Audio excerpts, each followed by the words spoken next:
Mis hermanos, gracias a Dios, porque de nuevo nos volvemos a encontrar, como siempre digo, a través de este medio, que ha sido una alegría poder disponer de este medio de comunicación.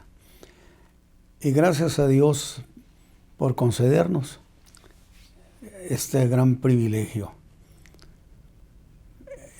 Estamos en este libro de Apocalipsis, que es un libro extraordinario, por supuesto, de alta profundidad, de revelaciones, de cosas que conviene pensar en ellas, no pasarlas por alto, no ignorarlas. Y eso es lo que intento al reflexionar sobre la palabra, sobre este libro. Intento no omitir en todo lo que sea posible y que yo pueda entender, comentárselos a ustedes para que ustedes hagan lo mismo y a través de la palabra enseñada ustedes puedan decir verdaderamente esta es una realidad, porque son cosas que hay que aprenderlas y hay que aprender a reflexionar en ellas, a desglosarlas, a explicarlas. Así que, hermanos, un privilegio que nos acompañen en esta ocasión. Y bueno, estamos en el capítulo 14, que nos ha pasado algo muy parecido al capítulo 12, que parecía que nunca íbamos a terminar. Pero terminamos y ya vamos 2 capítulos adelante del 12. Sin embargo, seguimos volteando hacia atrás. ¿Por qué razón? Porque a pesar de que se vaya la profecía, la enseñanza a los capítulos siguientes, la profecía no deja mirar hacia atrás lo que se ha dicho. Y si eso hace la Escritura, nosotros debemos hacer algo parecido. Y voy a leer todo el capítulo 14 esta vez, que es un capítulo muy interesante. Y aunque a partir de lo que voy a ir enseñando, la sorpresa es que es el capítulo que yo le llamé el capítulo de los ángeles.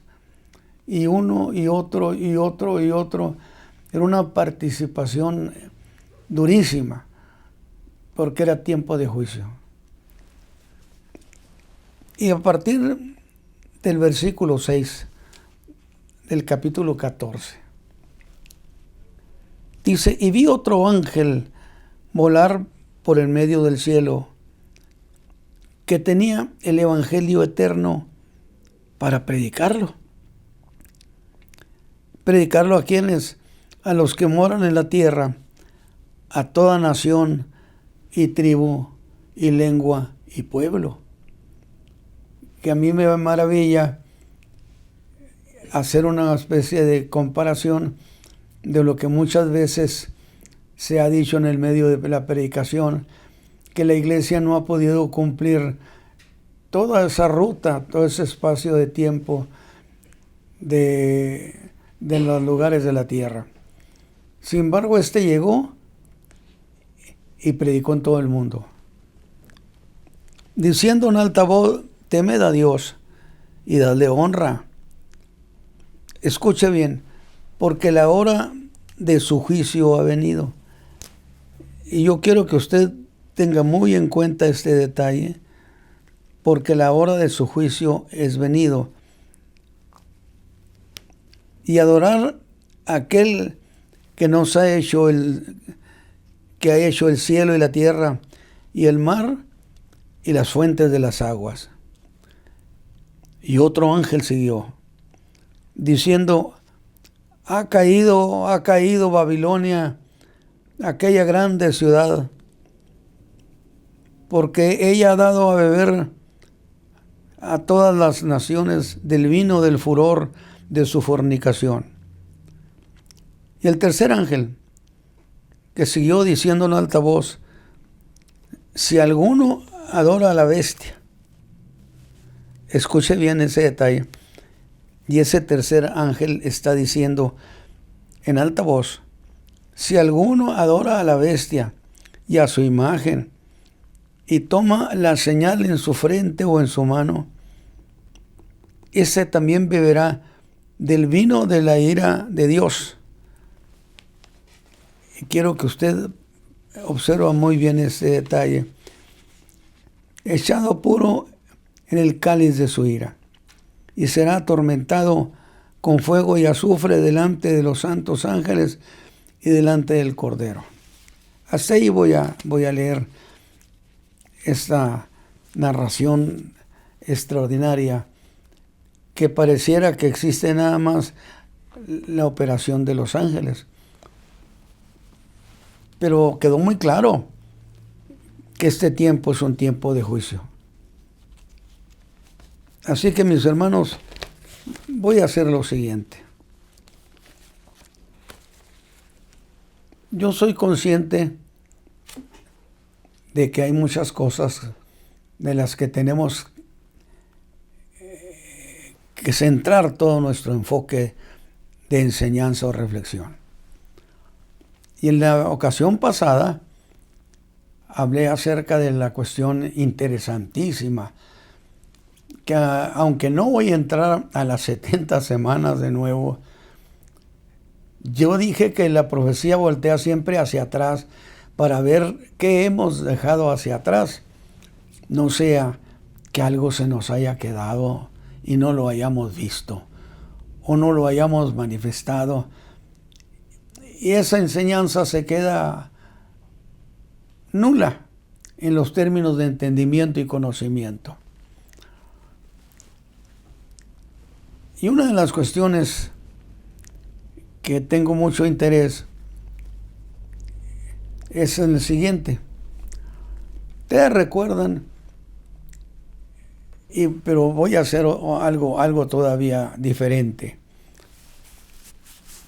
Yo he entendido la Escritura en los términos de que siempre que se quiere aclarar una situación, se debe acudir al origen, a las cosas en origen o a los principios. Y como hablé precisamente de la redención de Cristo y mencioné tanto a Abraham como a David, dándoles a ellos un lugar en el tiempo. Pero yo quiero hacer algo de esta manera. Una de las grandes doctrinas deliciosas son los atributos de Dios. Y uno de ellos es la omnipresencia y la omnisciencia, que significa conocimiento total de qué cosas, de lo que pasa, de lo que está pasando, de lo que va a pasar, de lo que no pasó pero pudo pasar. Y en ese conocimiento que Dios tiene de las cosas, puede hablar con certeza de fe o con certeza de los acontecimientos a futuro. Pero no puedo dejar de pensar que todo lo que hemos estado viendo en la Escritura y las narraciones históricas y bíblicas, no dejamos de reconocer que hay una operación deliberada o conocida de Dios, anunciada. ¿A dónde quiero ir con todo esto? Que el Señor me ayude a ir de la mejor manera posible. Miren, la vez pasada mencioné que Dios trató con Abraham la cuestión de la salvación de la raza humana. Pero yo quiero irme ahora todavía más atrás. ¿Hacia dónde quiero irme? Si Dios me lo permite, hasta la misma eternidad. ¿En qué sentido? En el sentido de interpretar que Él es omnisciente. Y una cuestión fundamental, es que Dios no toma decisiones de última hora. Escúcheme bien. Las decisiones de Dios no son decisiones espontáneas de última hora, sino son cosas que Dios conoce desde la misma eternidad. ¿Cuándo es eso? ¿Quién sabe? Si usted encuentra cuándo es, me lo dice para aprenderlo. Bendito sea Dios. Y yo en mi entendimiento de la Escritura y el llamamiento ministerial que el Señor me otorgó, he podido entender o llegar a la conclusión de que Dios diseñó todo el acontecer, absolutamente todo, de tal manera que ninguna cosa es sorpresiva, sino que es parte de un proyecto eterno. A ver si puedo explicarlo. Le rogaría al Señor que me ayude a explicarlo. Lo siguiente. La Escritura nos enseña que Dios creó todas las cosas, que creó el mundo, y lo que hay en el mundo lo creó inclusive de la nada. Trajo a existencia lo que no existía. Cuando Él ordenaba, hágase, las cosas se hacían, no porque estuvieran en la existencia, sino porque de la no existencia las trajo a la existencia. Y entonces esto me dice que la creación del mundo, que es lo que está diciendo el escritor sagrado en el capítulo 14, el ángel diciendo, Dios ha creado esto y hasta las fuentes de las aguas mencionó. Entonces yo puedo con toda confianza ampararme en esa narración de ese ángel que contó, temed a Dios, dadle honra. Él es el que ha creado todas las cosas. Consecuentemente, como Dios ha creado todas las cosas, Dios creó este mundo en el que vivimos. Y Dios creó a la raza humana. O sea, creó al primer hombre, a la mujer, para que, traídos a la raza humana al mundo, llegaran a convertirse en sociedades, en pueblos, en muchedumbres, en naciones. A ver, una vez más. Es decir, Dios creó este mundo hermosísimo, que tiene todo para una existencia humana exitosa, contenta y bendecida. En esa manera de entender y pensar las cosas, yo puedo decir, Dios creó en el principio. Lo dice el Génesis 1. Dios creó todas las cosas. De tal manera que Dios creó este mundo. Y de acuerdo a lo que hemos aprendido de la fe, hubo una razón extraordinaria, porque en Dios las cosas suceden por un diseño muy claro, muy definido. Y entonces, ya teniendo la creación de este mundo, Dios en su diseño eterno había, no sé si es propio decir había pensado, pero acépteme lo que se lo diga de esa manera, crear a la raza humana, empezando con Adán y con su esposa Eva, para que de ellos naciera pueblos, naciones, muchedumbres, para la existencia de la raza humana. ¿Y qué hizo Dios? Dios le entregó al hombre, a la raza humana, le entregó este mundo por casa, por habitación. Es decir, Dios dijo, aquí está el hombre, aquí está esto, aquí está la casa. A mí me llena de gozo ese detalle. O sea, no vivimos en este mundo por casualidad. Es un diseño divino el que estemos aquí, naciones, pueblos y lenguas.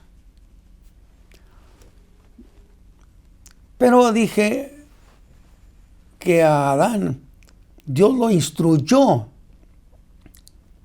en su palabra, en sus mandamientos, y le dio instrucciones específicas a Adán. Le enseñó incluso cómo debía adorar, cómo entender lo que Dios había ordenado, y evidentemente que lo enseñara a sus hijos, aquello de a sus hijos y a los hijos de sus hijos, multiplicando así el conocimiento de Dios en la raza humana. Y la prueba evidente, la más evidente, de que Dios instruyó a Adán, porque Adán no empezó siendo un ignorante de las razones de Dios. Adán era adorador del Dios verdadero. No empezó siendo politeísta. No empezó siendo producto de una conseja o una tendencia de que había muchos dioses. Adán sabía que había un solo Dios. Era monoteísta. Entonces ya estamos diciendo que en el principio la raza humana no tenía por qué quejarse de que ignoraba, que no sabía. Absolutamente. Adán era un conocedor, y la prueba es que un día sus hijos, Caín y Abel, se presentaron ante Dios para ofrecerle su ofrenda. Abel y Caín. La pregunta lógica sería, ¿quién les enseñó en dónde tenían que hacer ese presente? Es decir, no en cualquier lugar. La Escritura, a través de toda la Escritura, nos señala que Dios escoge los sitios. Lo ha hecho en la historia de la raza humana. Y los hombres saben a dónde tienen que ir para adorar a Dios, para presentarse ante Él, para hablar con Él. Y los hijos de Adán se presentaron con su ofrenda. Sin embargo, Abel se presentó a Dios exactamente en la manera como Dios había instruido a Adán. Y Adán evidentemente había instruido a Abel, pero también a Caín, porque no fue una omisión. Pero Caín tomó su propia decisión, cómo debía hacerlo, qué debía presentarle a Dios. Y eso a raíz precisamente de que hubo una desobediencia en esos términos, donde Caín no hizo lo que Dios había instruido a Adán, y Adán se los había enseñado. Eso creó un conflicto, que con el tiempo se convirtió en un conflicto de la raza humana. En la medida en que empezó a crecer la población, empezaron a surgir formas de pensamiento muy parecidas a lo que yo le llamo en esta generación la fe de opinión. Aquella que dice, la Biblia dice esto, pero yo creo esto otro. Y yo le digo, no, si la Biblia dice eso, crea lo que la Biblia dice. Esa es una manera de apegarnos a los principios de lo que Dios ha dicho. Por eso yo he dicho, las cosas hay que verlas en origen. Y en origen esto es, la raza humana empezó a abandonar la enseñanza de aquellos que creían en Dios. Y debo decirlo de esta manera, cayeron en lo que llamaríamos en una apostasía. Apostasía, abandono de la fe, sencillamente. Es esa apostasía que creció y saturó a toda la raza humana. Y la raza humana cayó en un abandono. Se alejaron completamente de Dios. Dijo Pablo, dice el apóstol Pablo en la carta a los Romanos, primeros capítulo, y como no les pareció tener a Dios en su noticia, Dios los entregó a una mente pervertida para hacer lo que no conviene. Y hace una narración, el apóstol Pablo menciona una serie de aberraciones, inmoralidad que se vino en toda la tierra. De tal manera que la raza humana no quería ya tener nada que ver con Dios, no le interesaba. Y sacaron sus propias versiones. Al decir, no les pareció tener a Dios en su consejo, implica formalmente, sin duda, que tuvieron que analizar y llegar a conclusiones de hacer las cosas de otra manera. Muy parecido a lo que está sucediendo a las generaciones de este tiempo. Y me refiero a la vida generacional de iglesia contemporánea que hemos creído en Jesucristo, pero hay un cambio desastroso en la manera de pensar y en creer en Dios. De tal manera que usted encuentra solo unos cuantos, y de todos esos, Dios determinó destruirlos, castigarlos, y para eso se anunció el diluvio, donde al final de cuentas solo había 8 que se salvaron. 8 que se salvaron. ¿Cuáles? Noé, su esposa, sus 3 hijos y sus 3 esposas. Increíble. Qué desgracia para la raza humana. Por causa de su abandono y pensar sin duda que Dios estaba equivocado. Hoy se dice, pues sí, así han enseñado, pero los tiempos cambian, cambiarán los tiempos, pero los principios no cambian. Y usted aprenda a basarse en ellos. De entonces, aquí es donde yo quiero puntualizar algo. La raza humana se pervirtió. Vino el diluvio, pasaron los años, y resulta que no hubo mucho cambio. Sin embargo, es allí donde encontramos a un hombre en el llamado Ur de los Caldeos, llamado Abraham, a quien Dios una noche visitó, o en un momento dado lo visitó. Acepte que yo diga eso de que en la noche, porque puede ser de otra manera. Da igual, da igual. Y entonces, Dios, puedo decirlo también de esta manera, casi siempre entendemos que donde un hombre de Dios o alguien, un creyente, se encuentra, ese lugar es como territorio de Dios. Y en ese tiempo implica que justamente eso no sucedía. Había una constante de abandono de Dios de nuevo. Pero Dios Y aquí voy a entrar a una cuestión que ya la he mencionado. Dios nunca ha abandonado a la raza humana.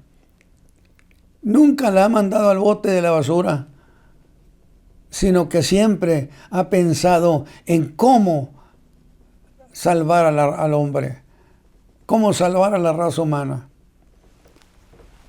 Y esto precisamente nos lleva a dos cuestiones.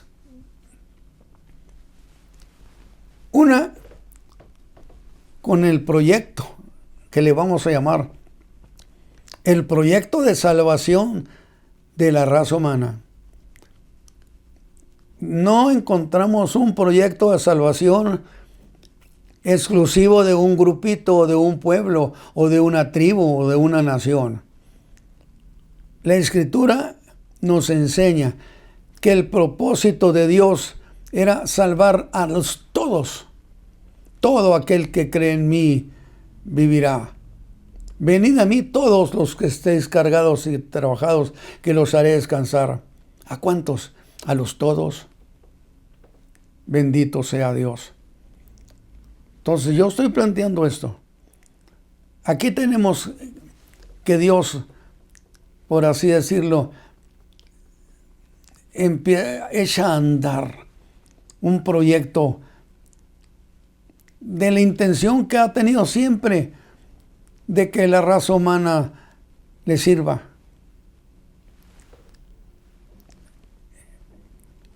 Y trató con Abraham, y Abraham aceptó esa amistad. Y entonces Dios le hace una aclaración, que inclusive en Gálatas 3:8 es muy interesante. Se la voy a leer, mi hermano. Mire lo que dice Gálatas 3:8. Y viendo antes la Escritura que Dios por la fe había de justificar a los gentiles, evangelizó antes a Abraham. Me gusta esa declaración. O sea, Abraham, igual que Adán, no fue un ignorante de los intentos de Dios.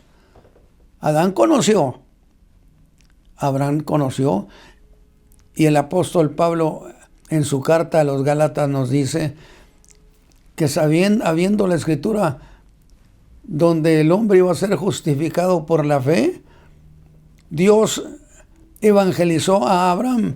Pero espéreme, ¿no dice exactamente eso? Dice Dios por la fe había de justificar a los gentiles. Y esto es muy interesante. Hace énfasis en ese enorme grupo de gente que no tenía que ver nada con Dios. Y Dios nada tenía que ver con ellos, aunque estaba interesado en ellos.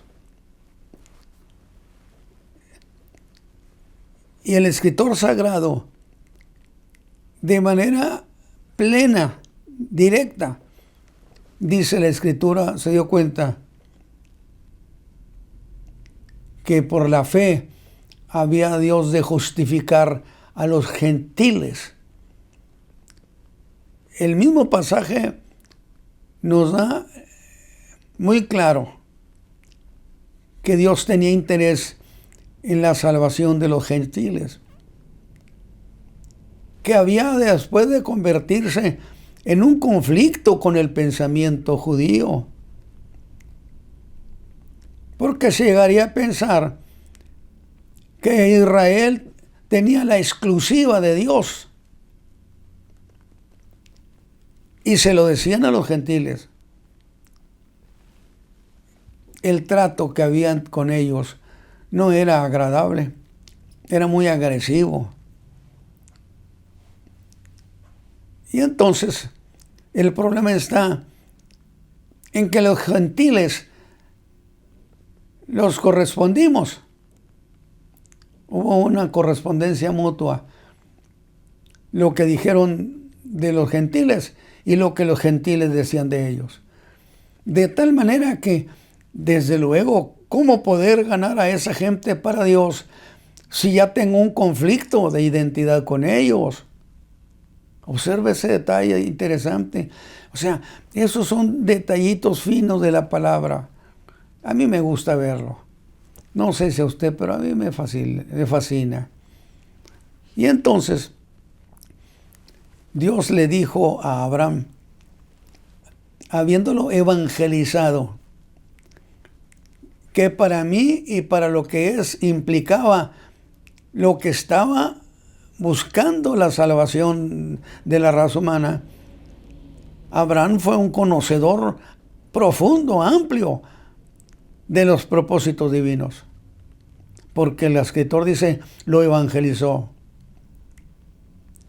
Y yo no puedo imaginarme otra cosa más que Dios le explicó todo. A la manera como el Señor Jesús, según la carta a los Efesios, habría de explicarle a Pablo cómo estaba eso del misterio de la piedad. A grado tal que autorizó a Pablo a que enseñara ese evangelio que él le acaba de explicar. Dios, el Señor Jesús, evangelizó entonces también a Pablo. Le explicó el misterio de la piedad. ¿Qué cosa le explicó a Abraham? Yo, en mi manera de entender la fe, Dios le dio a conocer a Abraham cuestiones verdaderamente profundas, interesantes. Y se lo dijo, en ti serán benditas las familias de la tierra. Pero hizo otra cuestión Dios. Le habló y le dijo, de tu simiente. Ahora sí que, más claro, hermano Ramos, pero ¿eso qué tiene que ver? Bueno, porque esta era desde luego una enseñanza conocida por el mundo judío. Dios dijo que éramos nosotros la simiente de Abraham, los elegidos. Y consecuentemente somos los del privilegio. Que yo lo sostengo. Error de apreciación. Y me interesa mucho ahondar en esto. Yo dije, Abraham, le quedó muy claro que ese proyecto de salvación iba a moverse o llevarse al mundo gentil a través de su simiente, cosa que es apoyada por la Escritura, definitivamente. Incluso se dice en la profecía que Dios quería que ellos fueran la luz del mundo.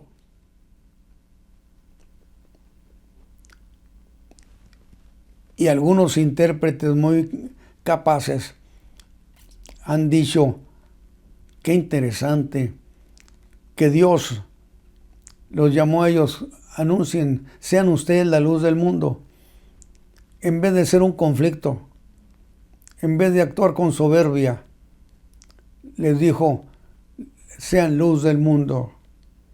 ¿Qué significaría luz del mundo? Significaría enseñarle al mundo los propósitos de Dios para ganarlos para Dios.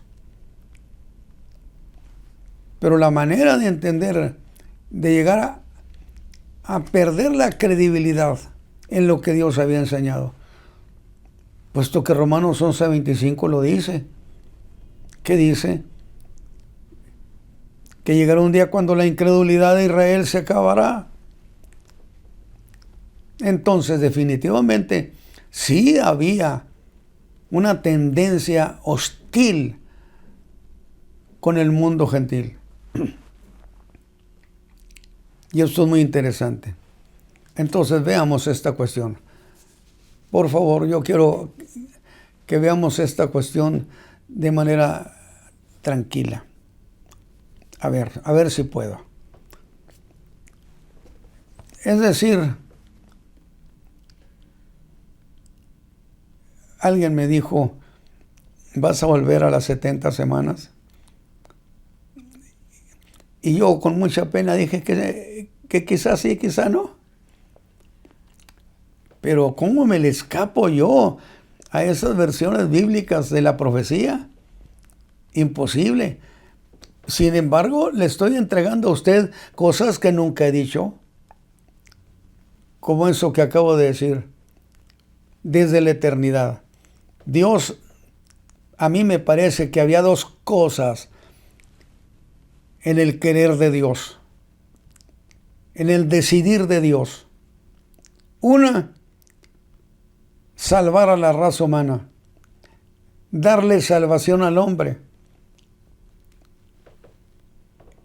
Y dos, crear un pueblo que fuera exclusivo suyo, donde se estableciera un reino, donde el Dios eterno fuera el gobernante. A ver, vuelvo otra vez a intentarlo. Yo creo que no sé si hay algún problema para entenderlo. A ver, desde el principio de la eternidad, puesto que el proyecto de Dios no es algo casual. En Dios las cosas son diseños que se ejecutan, pero existen. Entonces, una era el lado donde la raza humana iba a ser rescatada, que después se pensaría que precisamente por lo de las 70 semanas, cuando se llega el paréntesis, lo que llaman el paréntesis profético, Israel ya no tendría nada que ver. Y yo sostengo error de apreciación, por una razón fundamental. Fíjense bien. Porque si la simiente de Abraham iba a estar involucrada, no necesariamente cuando se dio la ejecución del Señor Jesús, no. Desde que Dios le prometió a Abraham, su simiente quedó involucrada. Y si no, dígame una cosa, escúcheme bien, grábese esto. ¿Cómo puede ser que la simiente de Abraham estuviera involucrada siempre? Usted me va a decir, hermano, pero no, muy sencillo. Vaya usted al libro de Isaías, del profeta Isaías, y hay cuenta que usted está leyendo el Evangelio del Antiguo Testamento. Y el libro de Isaías, que es profecía,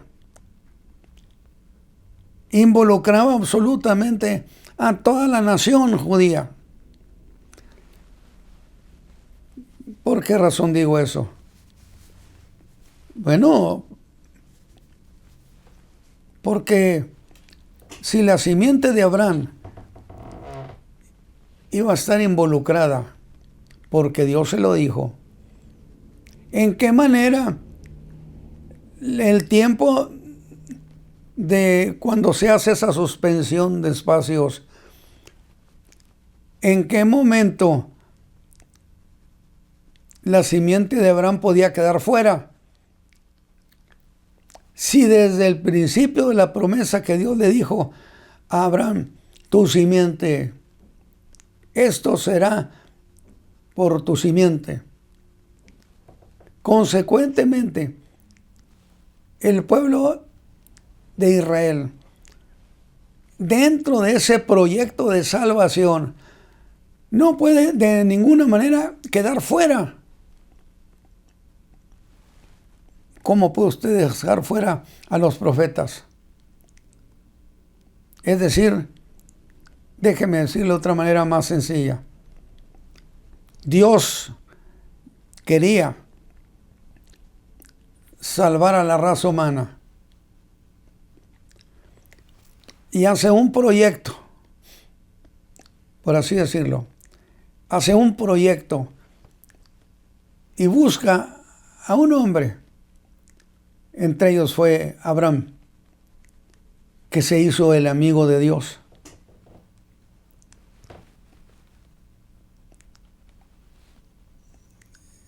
Y a él Dios le entregó el plan de salvación para la raza humana. Consecuentemente, si los hijos de Abraham, la simiente de Abraham, eran parte de ese proyecto de salvación, que nada tiene que ver con la semana 70. Nada tiene que ver. Por eso le digo, hay cosas que usted no las había oído. De tal manera que vienen los siglos y llega un momento cuando hay ese paréntesis, semana 69, se cumple. Y la profecía había dicho, entonces se le quitará la vida al Mesías. Y eso de quitarle la vida al Mesías, no hay una historia superior a esa. Definitivamente. Decía yo que el ángel que vino de parte de Dios a hablar con Daniel, el príncipe de Medo-Persa, de las tinieblas, no le permitía pasar a darle el mensaje a Daniel. Y cuando yo era un joven predicador, decía yo, pues qué tan importante es lo que tenía que decir, que por 21 días no le permitieron entrar. Y era aquí una lucha de poder, lo que significa que dentro de las potestades espirituales pueden ejercer un poder. Y por 21 días no lo dejaron. Y yo preguntaba, pues qué cosa es tan importante y tan interesante para hacer esa lucha. Pues casi no lo era. Imagínense lo que dijo, entonces se le quitará la vida al Mesías. Por eso dije, ¿qué cosa es superior a esa historia de que el Mesías se entregara por nuestros pecados? Absolutamente no hay nada que lo supere. Eso tiene que ver. Pero es que ya la semana 70, olvídese de la semana 70. Yo también digo, sí, olvídese ya. Pero no voy a poder olvidarlo porque se lo voy a explicar. ¿Por qué? Ya tenemos el plan de salvación que Dios diseñó. Hasta se acordó quién iba a ser el que iba a entregar su vida por los pecados del mundo. En Isaías 6 hay una versión hermosísima donde había una especie de consejo de personas de la divinidad, de la deidad, diciendo, ¿a quién enviaré? Y alguien levanta la voz y dice, pues envíame a mí. Y usted no me va a poder decir que no es una referencia directa, categórica, que era Cristo Jesús. Porque si Él vino para darnos redención, es porque Él estaba siempre involucrado en eso. Para que nadie piense que se trataba de otro ser, que quién sabe dónde venía. No. La palabra es muy clara. No, en ese plan de salvación, todo lo que es la descendencia de Abraham quedó involucrada. Unos más, unos menos, otros nada. Hubo tiempos muy malos, pero Dios le había prometido a Abraham que su simiente estaría allí.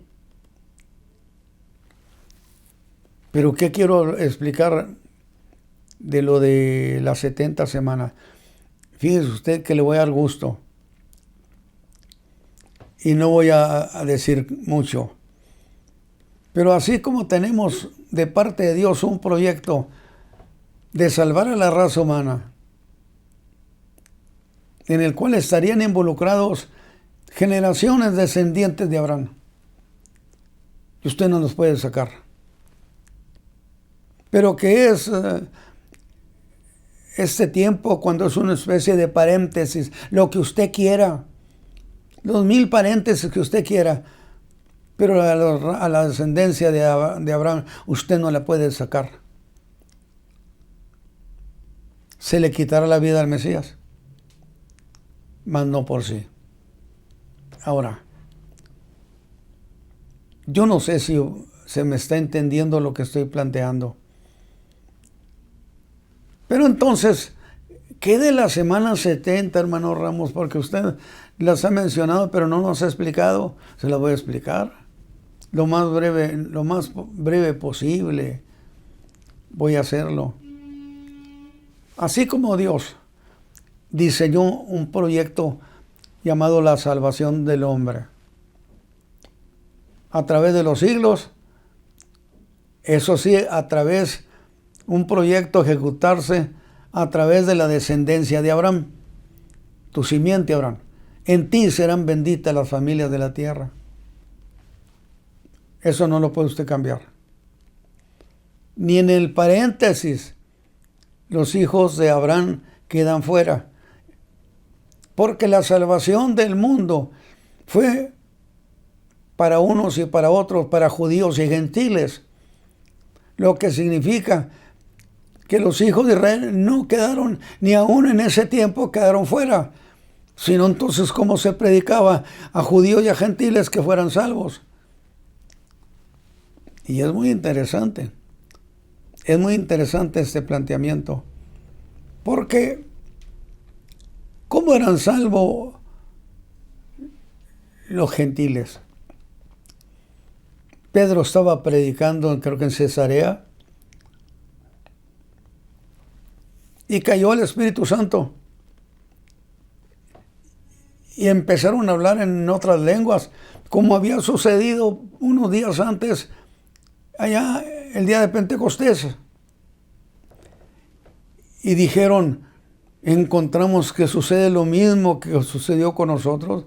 Claro que sí, porque judíos y gentiles no eran cosa aparte, ellos todos eran parte del proyecto divino de dar salvación a todos. Para que nadie diga, es que las 70 semanas, aquí no puedes entrar. La salvación es para todos. Y allí se daba el conflicto de muchas veces del judío que no estaba de acuerdo, que así no era la cosa, que la exclusiva la tenían ellos. Pero voy a decirle lo siguiente. ¿La tenían el mundo judío? ¿La exclusiva? Pero sí había una exclusiva. Entonces déjeme regresarme. Ahora sí que hasta la eternidad, sí sé dónde es. Para ver qué está haciendo Dios.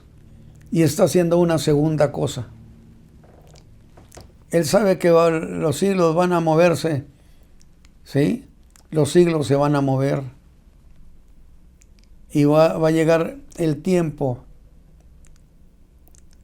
en que Dios quiere, aparte de la salvación, no lo mezcle usted. Ya se predicó el plan de salvación, ya se ejecutó y se sigue ejecutando, magnífico. Pero Dios está haciendo otro proyecto. Es una manera de decir como si estuviera haciendo cosas.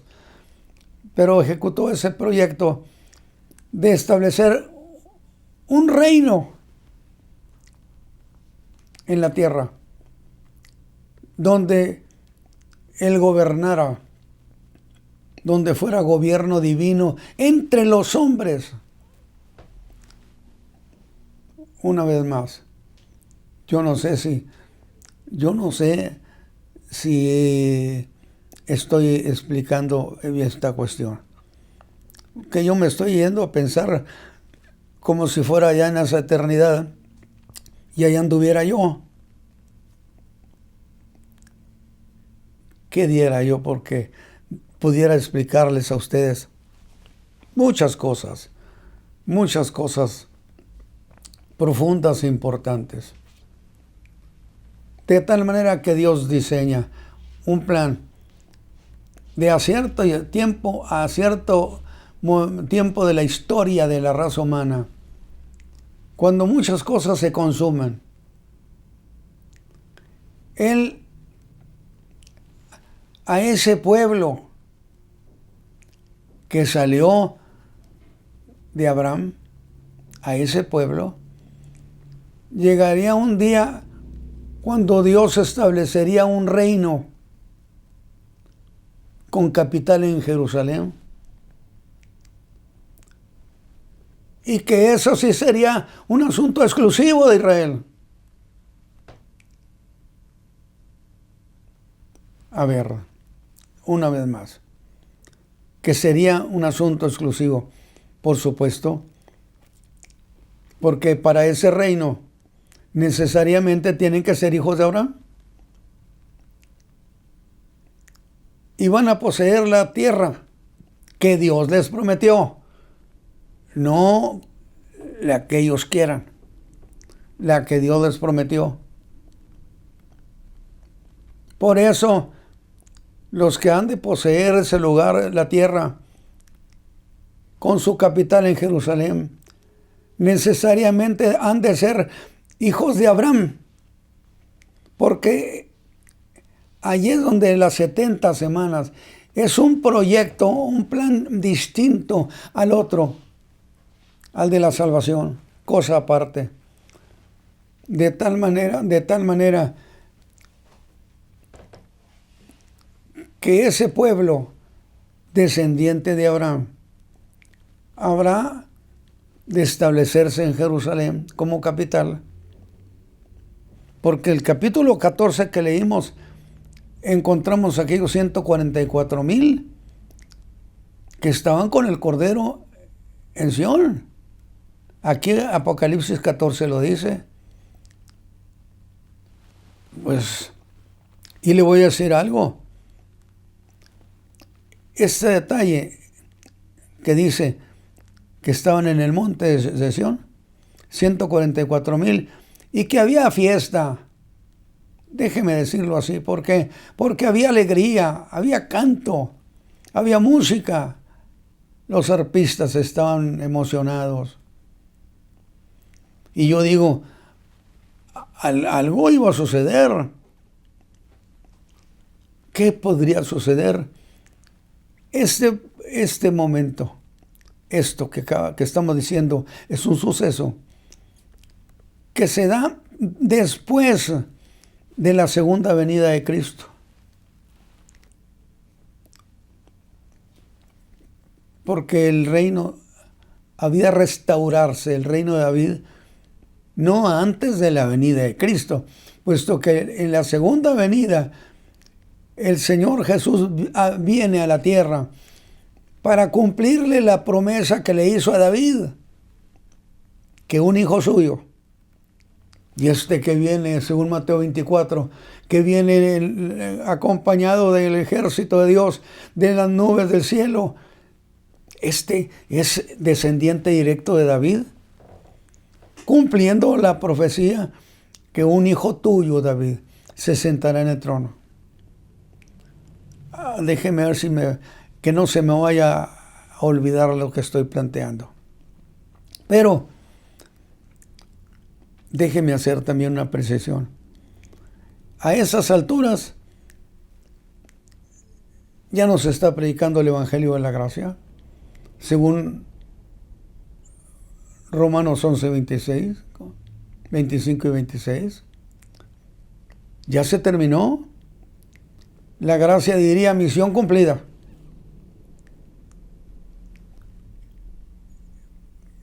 No existe ya la gran tribulación, porque el Mesías ha venido y derrotado en la guerra de Armagedón, derrotado al anticristo.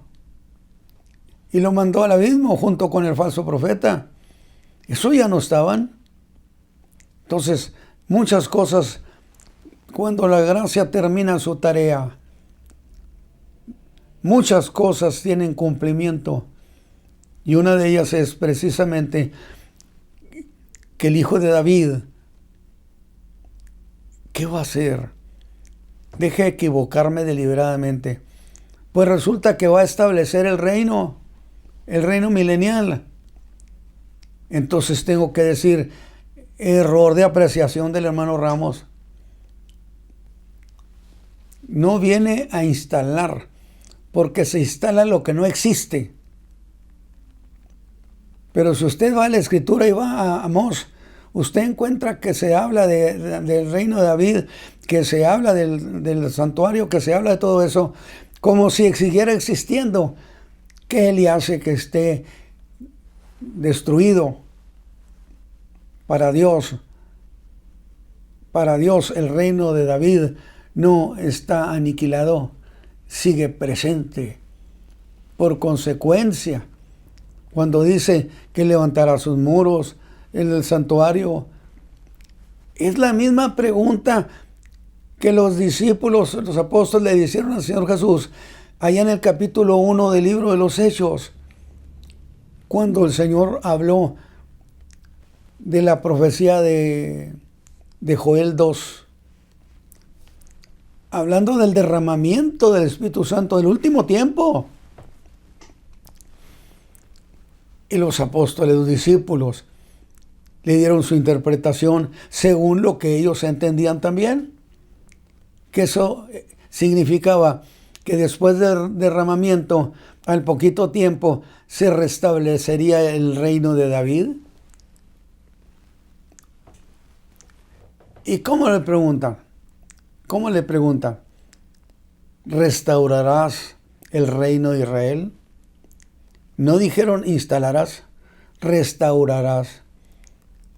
Porque eso significa que existe, pero que ahora lo están recibiendo de nuevo y dándole todo su esplendor y su grandeza. Para mí, ese momento que habla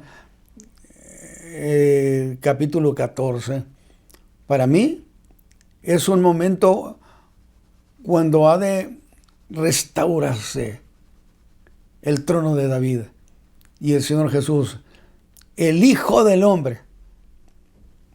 No me vaya usted a entender que el Verbo se sienta a reinar. No.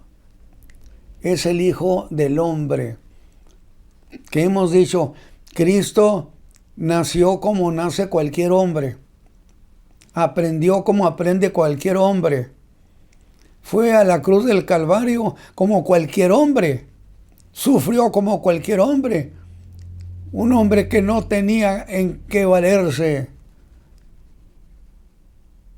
Que gritó, Dios mío, ¿por qué me has desamparado? Qué linda profecía. Léala, el Salmo 22 para usted, léalo. Qué linda declaración. Cuando el profeta, hablando del Mesías, por supuesto, hablando de Cristo, diría, muchos, dice, fuertes toros de Bazán me ha rodeado, jauría de perros.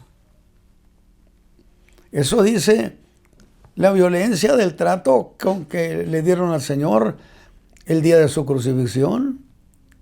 Violencia verbal, física,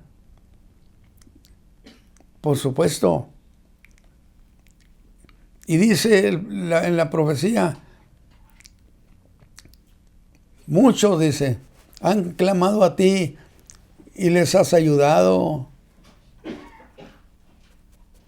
Pero yo soy basura. A mí no me has oído. Y es cuando exclama la Biblia, Dios mío, ¿por qué me has abandonado? Qué hermosura de enseñanza. Pero allí, donde estaba el Mesías siendo sacrificado, lo hizo en representación de judíos y gentiles. ¿Por qué no era un asunto exclusivo de los judíos? Porque este momento no es la semana 70. Es dentro de ese paréntesis. La semana 70 habrá de empezar a correr a partir del capítulo 12, versículo 13 por ahí, donde es expulsado del cielo en una batalla donde lo venció el arcángel Miguel y lo mandó a la tierra. Y eso sí será durísimo, porque la raza humana conocerá lo que es convivir con los demonios. Alabado sea Dios. Pero déjeme entonces, ¿pero qué estamos haciendo? El Señor Jesús está instalando el reino de David, el reino milenial. ¿Lo está instalando? No, señores. Error de apreciación. Está restaurando lo que existe. La existencia del reino de David, que no ha sido cancelada, sigue vigente para Dios. Lea los pasajes de Amós, de tal manera que Él está restaurando lo que fue de David, y entonces se sentará a gobernar sobre toda la tierra. Y el territorio que habrán de ocupar es un territorio que es el que Dios le dijo a Abraham que se los daba. Digo, para que nadie piense que puede llegar y convertirse en un conquistador y apoderarse de ese reino, no conforme a la Escritura, no conforme a la profecía. Si Dios se lo prometió a Abraham, que su simiente y que sus hijos, entonces son su simiente y son sus hijos los que han de tener ese reino. Pero ¿cómo, a qué hora sacamos a Israel de la semana 70? Pues porque todavía no llega la semana 70. Es más, la semana 70. La semana 70 a esas alturas de la profecía, cuando Jesús viene, segunda venida, se termina la semana 70. Porque Él viene y acaba con el anticristo. Y ya no hay rival. Entonces, la segunda venida de Cristo cancela muchas cosas que están sucediendo en la tierra. Qué detalle tan interesante. Entonces, de nuevo, brevemente, el plan de salvación era para toda la raza humana, judíos y gentiles. Que es cierto que la simiente de Abraham estuvo involucrada. Ciertamente estuvo involucrada, pero no eran los exclusivos, porque resulta que ahora que el Mesías ha entregado su vida, no quedan como exclusivos de la salvación los judíos. Ahora sí entendió ese detalle. No se les otorga la exclusiva de la salvación, que era una de las cosas que tanto se habían discutir con el apóstol Pablo, que habría de ser parte de ese duro enfrentamiento. Pero los gentiles, que no era nada, por así decirlo, ahora se convierten en parte. Y de esos dos pueblos, judíos y gentiles, puedo decir, Dios declaró, todos